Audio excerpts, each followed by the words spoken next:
Salve, salve, caros amigos, sejam todos bem-vindos a mais esse vídeo. Eu peço que você possa deixar o seu comentário, é muito importante o seu like, porque o YouTube, quando você comenta, o YouTube ele entende que esse conteúdo ele é relevante. Então deixe um breve comentário. Agradeço a todos que estão comentando nos vídeos aqui no canal. Bem, estamos na quaresma e hoje eu trago alguns relatos a respeito dessa época. Se você quiser enviar o seu e-mail, se você quiser enviar o seu relato, o endereço de e-mail está aqui na descrição desse vídeo. O seu nome ele pode ser preservado, a sua privacidade pode ser preservada caso você queira.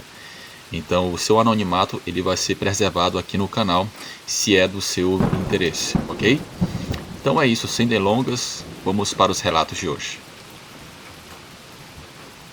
Olá, quero te contar uma história que aconteceu com a minha mãe no Maranhão. Minha mãe sempre foi cética, mas naquela noite sua visão mudou para sempre. Tudo começou quando fomos a uma vigília na casa de meu tio, por volta das 12h15 da madrugada. Nos deixaram na rua de cima do nosso beco. O clima estava estranho, mas a minha mãe não acreditava em coisas paranormais. À medida que avançávamos em direção à nossa casa, minha mãe sentiu uma espécie de pressão no ar, como se algo estivesse nos seguindo. Estávamos a poucas casas de chegar quando, no fim da rua, a minha mãe viu um vulto negro. Era enorme, imóvel, mas o que mais assustou foram seus olhos. Eram vermelhos como brasas acesas na escuridão. Ela tentou ignorar, pensando que talvez fosse apenas um truque da visão, mas conforme caminhávamos, aquele vulto começou a se mover na nossa direção. Minha mãe apertou os passos, me segurando nos braços. Quando o vulto se aproximou o suficiente para cruzar a luz de um poste, ela viu finalmente com clareza o que era.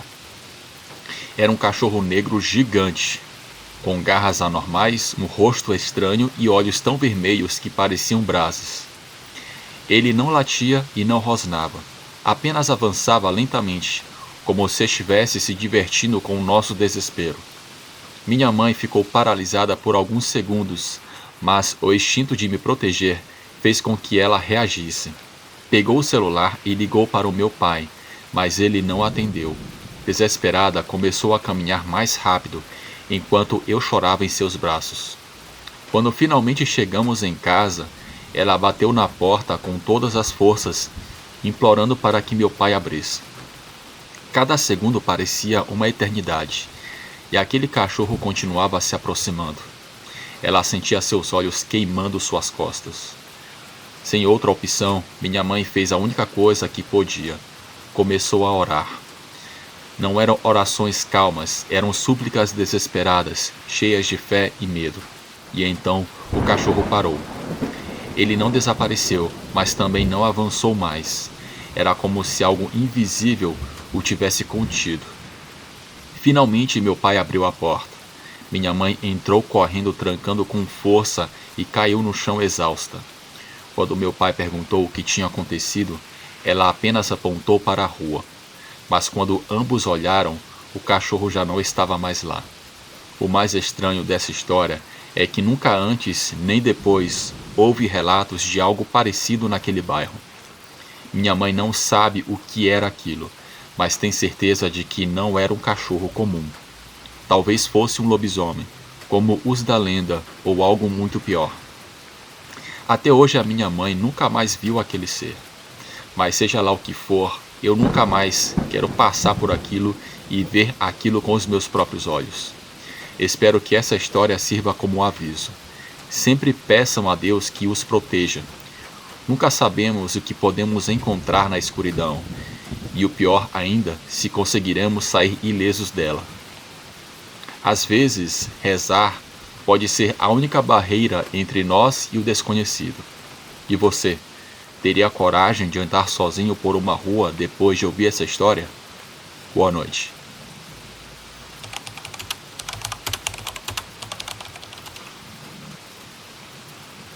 Olá, o meu nome é Rosângela, e essa história aconteceu lá em 1993, em Araguaína, no Tocantins. Naquela época, eu morava com os meus pais e meus 2 irmãos em um bairro novo, onde as casas ainda estavam sendo construídas. A gente tinha se mudado para lá há pouco tempo e o lugar ainda era meio deserto. Nossa casa ficava na esquina de uma encruzilhada e em frente tinha uma casa em construção, só o alicerce e as paredes começando a subir. Do outro lado da rua, um terreno cheio de lixo e entulho que o pessoal jogava lá porque não tinha coleta na região. A gente vivia numa rotina tranquila, até que em uma certa noite, algo muito bizarro aconteceu. Era uma sexta-feira e a gente estava na sala vendo televisão. Minha mãe, como sempre, estava cuidando das coisas da casa e, de repente, ela me pediu: Rosângela, sobe lá em cima na laje e tira as roupas do varal. Eu acho que vai chover. Eu fiquei com preguiça no começo. Eu queria muito ver televisão, mas a minha mãe começou a falar, e eu acabei obedecendo. Peguei o cesto de roupa e subi as escadas para a laje. A noite estava escura e havia uns postes de luz improvisados feitos por alguns moradores que iluminavam a rua. Foi quando eu vi algo que me chamou a atenção. Lá embaixo, no terreno cheio de lixo, tinha o vulto. No começo pensei que fosse alguns dos pedreiros da casa em construção, mas já era mais ou menos quase 8 horas da noite e ninguém trabalhava lá até essa hora. Eu fiquei olhando tentando entender o que era aquilo. Achei que podia ser um cachorro, mas era grande demais e a parte de trás dele parecia sempre empinada, como se estivesse algo errado. Foi quando aquela coisa se moveu. Ela passou por debaixo do poste de luz e eu vi direito. O meu coração quase parou. Aquilo tinha uma cabeça enorme, desproporcional, e parecia sempre olhar para o chão. O corpo era estranho, como se arrastasse o peito no chão enquanto andava. Não era um cachorro, não era uma pessoa. Era algo que eu nunca tinha visto na minha vida. Senti um calafrio percorrer a minha espinha. Bem, naquela hora eu fiquei meio que em transe. E então eu gritei: Pai! Eu desci as escadas correndo. Meu pai estava na sala assistindo televisão. E olhou para mim com aquela cara e perguntou: O que foi agora? Tem uma coisa lá fora, pai. Uma coisa muito feia. Vem aqui ver. Eu falei quase sem fôlego. Meu pai levantou meio desconfiado e seguiu até a laje comigo. A gente subiu as escadas e eu apontei para o terreno. Ali, perto do lixo, tinha uma coisa estranha. Mas quando eu olhei, não tinha mais nada, só o terreno vazio, iluminado pelo poste. Meu pai olhou para mim e disse: Rosângela, tu me tirou do sofá para ver o lixo. Tu não tem o que fazer não, rapaz? Eu sabia que não era uma sombra. Eu sabia, tinha certeza que tinha visto com clareza aquela coisa. Eu fiquei insistindo, mas ele não acreditou. Descemos e eu fiquei quieta o resto da noite pensando naquilo que eu vi. No dia seguinte comentei com a minha mãe o que tinha visto. Ela ficou quieta por um momento e então disse: Rosângela, aqui no interior, a gente ouve muitas histórias de coisas estranhas. Pode ser que você tenha visto algo além desse mundo. Fiquei pensando nisso o dia todo. À noite, quando escureceu, eu subi na laje novamente só para dar uma olhada, mas dessa vez eu não vi nada. Mas eu confesso que eu cheguei a escutar um barulho vindo do terreno. Era como se algo estivesse se movendo no meio do mato. Meu coração disparou e eu desci correndo sem olhar para trás. Depois daquela noite, eu nunca mais vi aquela coisa, mas sempre que escurecia, eu ficava com o pé atrás. O terreno de lixo foi limpo alguns meses depois e a casa em frente foi concluída. A vida seguiu normal, mas aquela imagem nunca saiu da minha cabeça. Até hoje, quando passo por uma encruzilhada à noite, eu lembro daquela criatura estranha e suponho que possa ser um lobisomem. A gente nunca sabe o que pode aparecer na escuridão do interior. Boa noite.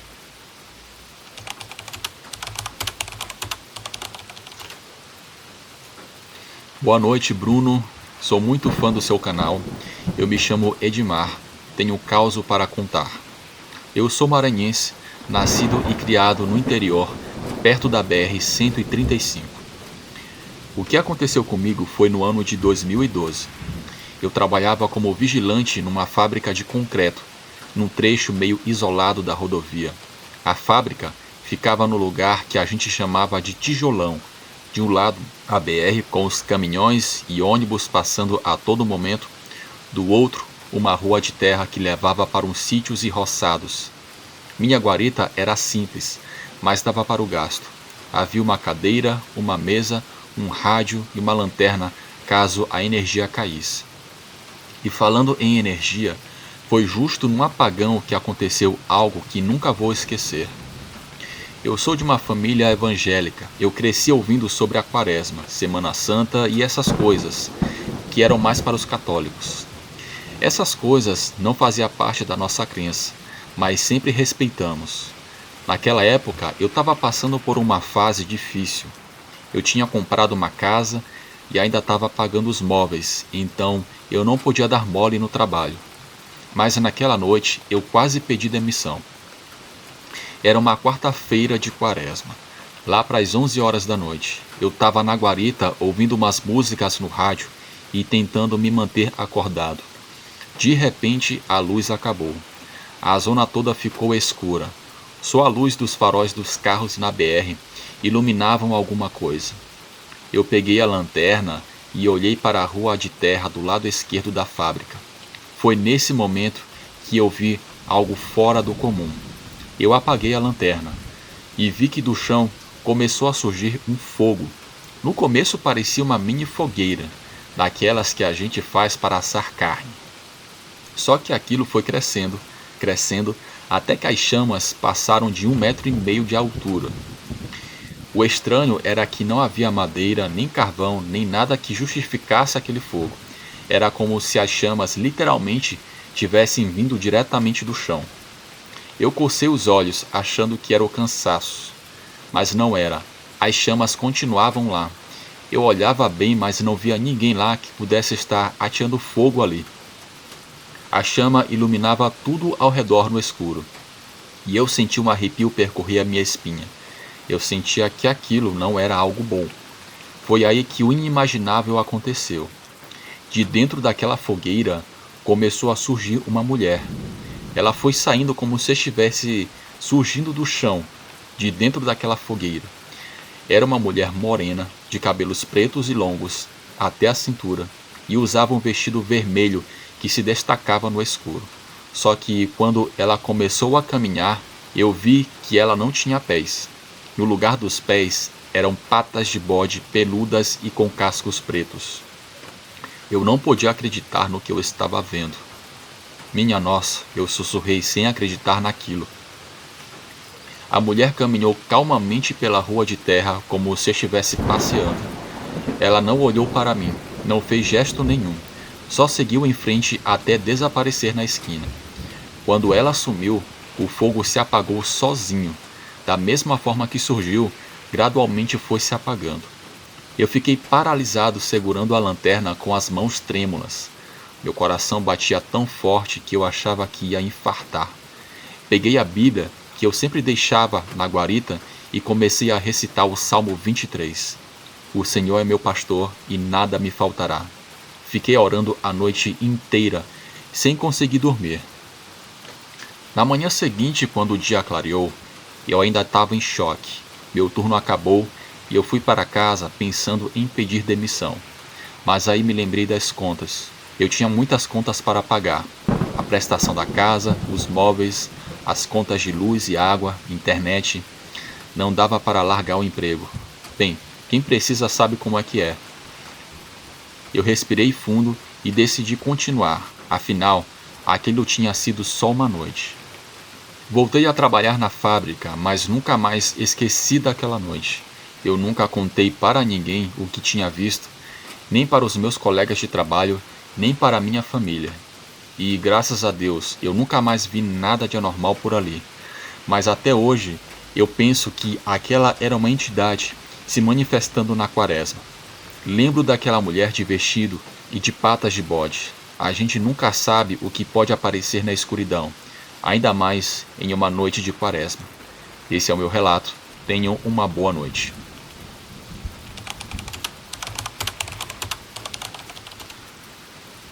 Antes de passar para o próximo relato, eu quero só lembrar para você deixar o seu like e o seu comentário para ajudar no engajamento do canal.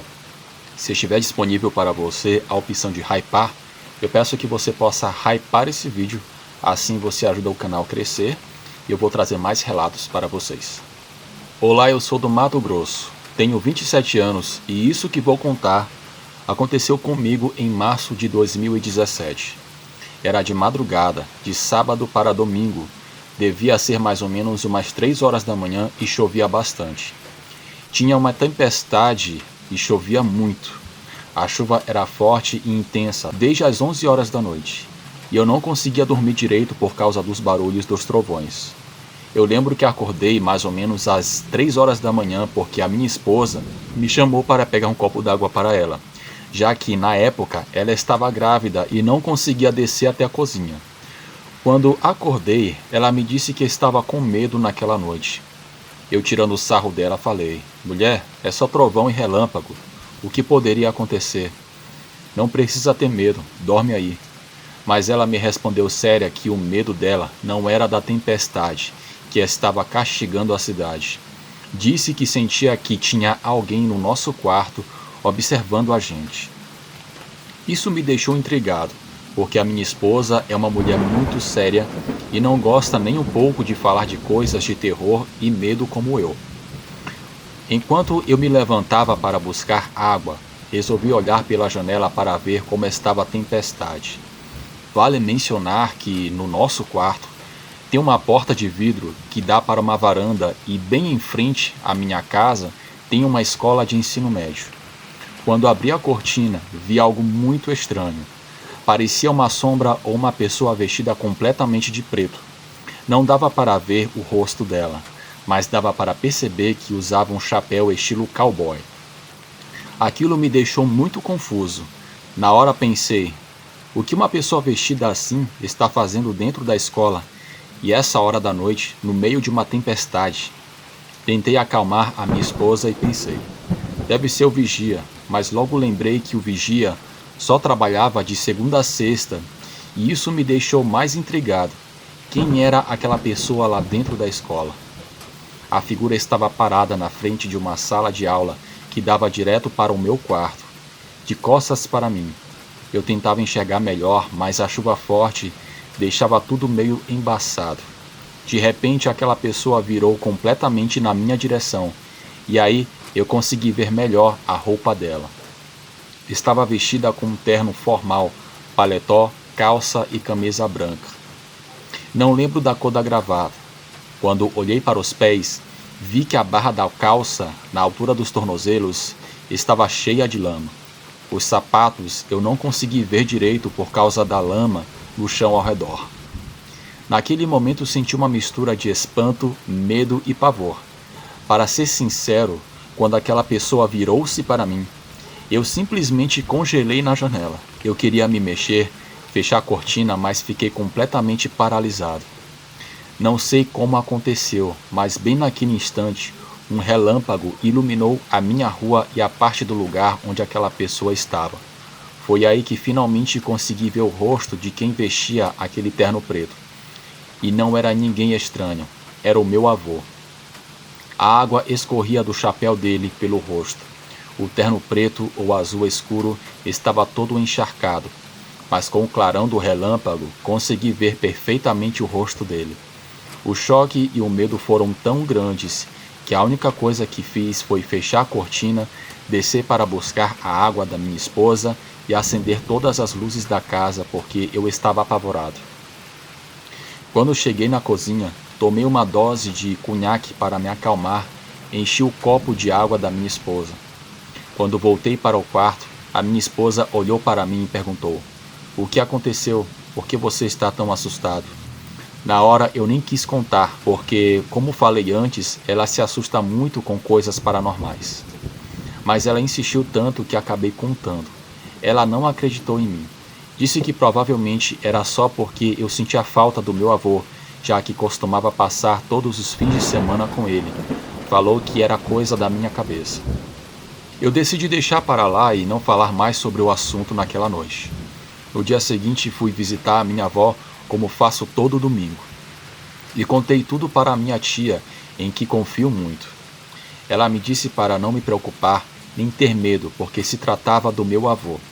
Na hora de ir embora para casa, a minha tia me chamou sério e disse: Olha, não foi só você que viu o meu avô vagando por aí. Ontem, uma amiga minha de São Paulo, que estava aqui há um tempo na cidade, me contou que viu seu avô parado em uma esquina, olhando para todos os lados. A amiga da minha tia disse que chamou ele de longe, a não mais de 5 metros de distância, para cumprimentá-lo, mas ele só olhou para ela sem demonstrar nenhuma expressão. Quando ela foi atravessar a rua para falar com ele de perto, ele simplesmente não estava mais lá.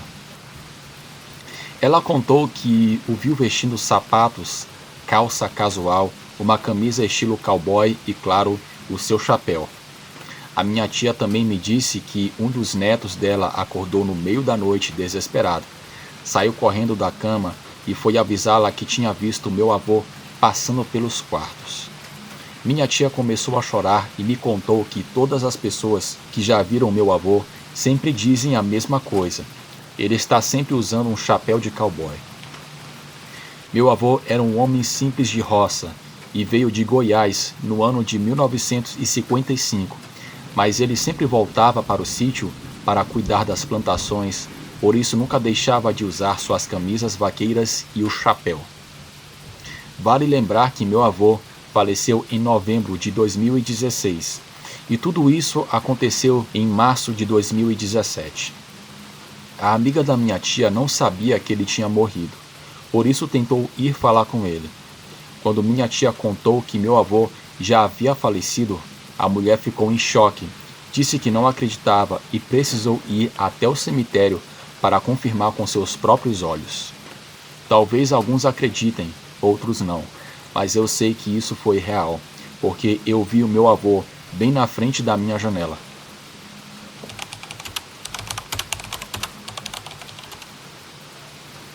O meu nome é Adriano.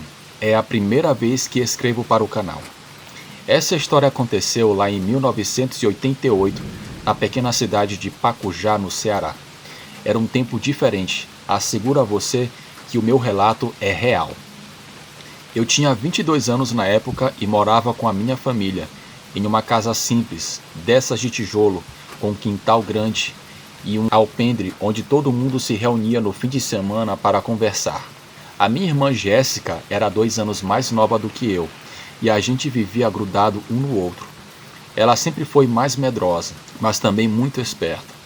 Eu, por outro lado, gostava de bancar o valente, mas a verdade é que também tinha medo dos receios, principalmente quando se tratava das histórias que os mais velhos contavam sobre assombrações e criaturas estranhas. Era tempo de carnaval, na verdade já tinha terminado, mas também de quaresma. Tinha gente que fazia festa depois do carnaval. Os mais religiosos diziam que era tempo de respeito e oração, enquanto os mais velhos alertavam para as coisas ruins que andavam soltas por aí. Naquele sábado, a gente tinha ido a um aniversário de um primo meu, lá para os lados da zona rural. A festa estava boa, com muita música, comida e aquela bagunça de sempre. Mas como tudo que é bom uma hora acaba, resolvemos voltar para casa lá para as 11 horas da noite. Foi então que seu Raimundo, um amigo da família, nos ofereceu uma carona. Aceitamos na hora, porque o caminho era longo e a estrada cheia de mato dos dois lados. Ficava escura demais depois que o sol se punha. Só que no meio do caminho, o carro dele deu um problema. O motor morreu do nada e ele tentou de tudo para fazer o carro pegar novamente, mas ele não teve jeito. Ele tinha um Chevette branco. Pensa no carro ruim. Vocês vão ter que ir a pé. Eu fico aqui tentando dar um jeito nisso. Ele disse já meio irritado. Então a gente não teve escolha. Pegamos a estrada com a luz fraca da lua iluminando o caminho. Mas se eu soubesse do que iria acontecer, eu teria ficado lá com seu Raimundo. A estrada era de terra batida, com aqueles barulhos característicos da noite. Eu e a minha irmã vínhamos conversando no caminho. A gente andava rápido, mais por querer chegar logo em casa do que por medo, até que vimos à frente uma encruzilhada. Do lado, uma árvore grande, se não estou enganado, era um pé de manga. Foi então que notamos algo estranho. A árvore estava se mexendo, mas não era o vento, porque aquela noite estava calma, não havia vento. Era como se tivesse algo lá em cima. Adriano, você está vendo isso? A Jéssica me perguntou. Tô vendo sim, respondi. Foi quando uma sombra caiu da árvore. A coisa bateu no chão com um baque seco, levantando poeira. Jéssica deu um grito e se agarrou em mim. Eu pensei que fosse, sei lá, um macaco, mas ali, até onde eu sei, na nossa região, não existia macacos. Minha nossa, Adriano, que foi isso? Jéssica, vamos lá ver se tá tudo bem com aquele cara. Falei com curiosidade, mas a verdade é que minhas pernas já queriam sair correndo. Nos aproximamos devagar, mas algo estava errado. A figura no chão começou a se contorcer como se estivesse sentindo uma dor terrível. Mas não era um homem normal. O corpo dele começou a mudar. Os ossos pareciam estalar e se alongar de um jeito antinatural. As mãos cresceram, os dedos se tornaram garras afiadas e sua pele estava cheia de calombos. Acho que isso não é um bicho, Jéssica comentou apavorada. Então aquilo ergueu a cabeça e soltou um grito. Foi um grito horrível, mas não era um grito humano. Tenho certeza que uma pessoa não conseguiria gritar daquele jeito. Aquilo foi o bastante para a gente sair correndo sem olhar para trás. Corremos o mais rápido que podíamos, com aquilo ainda gritando lá atrás. Quando finalmente avistamos as luzes de casa, sentimos um alívio imenso. Entramos, trancamos a porta e ficamos ali, ofegantes e assustados. Na hora, eu e a Jéssica ficamos no quarto, deitados na cama, conversando sobre aquilo até que eu dormi. No dia seguinte, eu fui até a padaria da cidade para comprar pão. Do lado de fora, eu vi que tinha 2 homens conversando e um deles estava contando algo inacreditável. Ontem de noite, um cachorro grande apareceu no meu quintal. O bicho era muito estranho. Andava em 2 patas, que nem um ser humano. Depois ele pulou um muro e sumiu no mato. Eu nunca tinha visto nada igual. Olhei para ele e naquele momento eu associei com a cena da noite anterior. Seria a mesma criatura que a gente viu na estrada? Eu aposto que vimos a transformação de um lobisomem. Eu e a Jéssica contamos para os nossos pais. E eles acreditaram, pois o nosso avô correu de um lobisomem em uma pescaria quando ele era muito jovem. Daquele momento em diante, a gente nunca mais saiu para festas em período de quaresma. Hoje em dia, aqui em casa, também seguimos essa regra. Tanto eu, a minha esposa e os meus 2 filhos. Bem, esse é o meu relato. Tenham uma boa noite.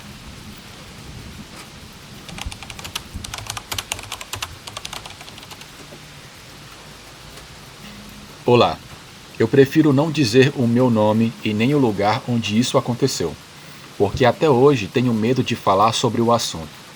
Mas vou contar essa história porque acredito que serve de alerta para quem gosta de brincar com coisas sobrenaturais. Isso aconteceu há alguns anos atrás, na década de 90, quando eu ainda era mais jovem e não duvidava muito das coisas e histórias sobrenaturais. Eu sempre fui cética, do tipo de rir de tudo e achar que tem explicação lógica para tudo, mas eu mal esperava o que estava prestes a acontecer comigo um certo dia. Eu tinha uma amiga muito próxima que vamos chamar de Carla, o nome é fictício. Ela morava numa casa antiga, mas bem conservada. Alguns amigos em comum sempre falavam que a casa dela era mal assombrada, mas a Carla nunca levou a sério. Ela dizia que nunca tinha ouvido ou visto nada de estranho. Um dia, ela me chamou para passar a tarde na casa dela e fazermos um bolo. Eu aceitei na hora, porque adorava cozinhar. E além do mais, eu estava de férias do meu trabalho e da faculdade. Cheguei na casa da Carla no meio da tarde. A casa era grande, uma casa alugada. Me lembro que estava fazendo calor nesse dia. A gente começou a fazer o bolo, rindo e conversando sobre a vida e também sobre as histórias dos amigos que contavam. Eu não perdi a chance de fazer piadas. Carla, você já viu algum fantasma andando por aqui? uma cadeira se mexendo sozinha, um vulto na janela? Eu perguntei rindo. Ela riu junto e respondeu: Nada, essa casa é tranquila, o povo inventa essas coisas aqui. A gente continuou fazendo os bolos, e eu não parava de brincar com o assunto. Se aparecer um fantasma, eu vou pedir para ele ajudar a bater o bolo. A Carla ria, mas dava para ver que ela estava começando a ficar incomodada. É melhor você parar com isso. Você vai acabar chamando uma coisa ruim para cá. Eu ignorei e continuei fazendo piadas. Até que, em um certo momento, a Carla percebeu que faltavam ovos e refrigerante. Eu preciso ir até o comércio para comprar mais coisas. Você fica aqui, ela disse. Claro, eu vou ficar de guarda contra os fantasmas, respondi brincando. Ela saiu e eu decidi subir até o quarto para olhar o movimento da rua. A casa dela tinha uma sacada no andar de cima, e eu gostava de ficar lá observando as pessoas passando. Foi quando vi a Carla saindo da casa e indo em direção até uma vendinha. Só que pouco tempo depois ela voltou. Chegou na porta, mas não entrou. Em vez disso, olhou para cima e me viu na sacada. Joga a carteira para mim, esqueci o dinheiro, ela gritou. Bem, nesse momento, eu falei para ela, me dá um segundo. Mas foi aí que tudo aconteceu. Eu só me lembro de ouvir passos correndo atrás de mim. Eram passos pesados, rápidos, como se alguém estivesse vindo em minha direção. Antes que eu pudesse me virar, senti uma força enorme me empurrando. Não foi um vento, não foi um tropeção. Foi como se alguém tivesse me jogado da sacada. Caí de uma altura de quase 3 metros, batendo com tudo no chão. A dor foi instantânea. Gritei, mas o som saiu fraco porque a dor era tão forte que eu quase desmaiei e fiquei com falta de ar. A Carla deu um grito e correu para me ajudar. Em segundos, a casa se encheu de vizinhos e alguém ligou para o SAMU. Eu fraturei a perna e a clavícula e a dor era insuportável. No hospital, descobri que iria passar por uma cirurgia e fisioterapia por um bom tempo. Mas o pior foi que a Carla me contou depois. Eu vi você sendo empurrada, mas não tinha ninguém lá. Foi como se uma força invisível tivesse te jogado, ela disse com os olhos cheios de medo. Fiquei meses andando de cadeiras de roda e depois de muletas. Na verdade, eu faço isso até hoje. Até hoje tenho sequelas e preciso de ajuda para me locomover. A Carla, que nunca tinha acreditado em assombrações, ficou tão assustada que se mudou daquela casa pouco tempo depois. Ela disse que não queria correr o mesmo risco de isso acontecer com ela também. Eu, por outro lado, aprendi uma dura lição. Não se desafia jamais o sobrenatural. Acredito que naquele dia eu provoquei algo que não deveria e aquilo tentou me matar. Nunca mais brinquei com assombrações e hoje respeito qualquer história que envolve o sobrenatural. A casa da Carla continua lá. Tem uma família morando lá e não sei se eles sabem o perigo que correm. Quando as pessoas duvidam da minha história, eu conto a minha experiência e mostro as sequelas físicas do meu corpo. Hoje praticamente eu sou uma aleijada por causa disso. Boa noite.